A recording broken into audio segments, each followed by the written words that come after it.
Hello, this is Irma with my note cards, and today I'm going to show you a quick trick on how to make these very popular buffalo plaids.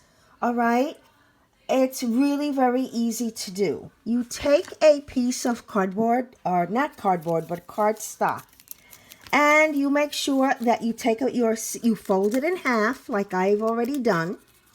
Alright, and you just cut your stripes. Then once you're finished, every other one you fold up, and then with your scissor, once again, you just cut each of them off.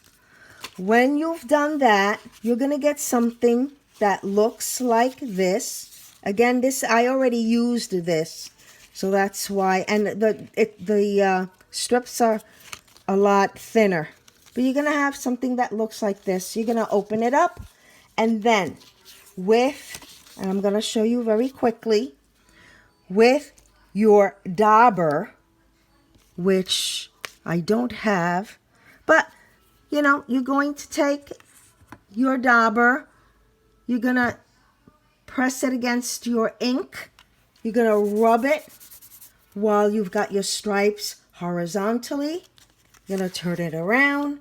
Again, dab it against your ink pad. And now they're vertically. And just rub.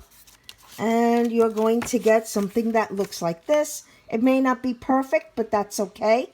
Remember, you're making a card. This is not open heart surgery. You don't have to get yourself all in a tizzy. And you're going to take your heart punch or any other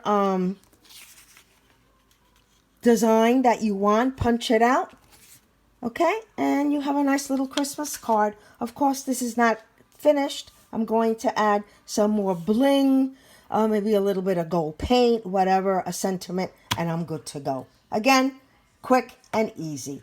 Enjoy, and I'll see you again soon. Bye-bye.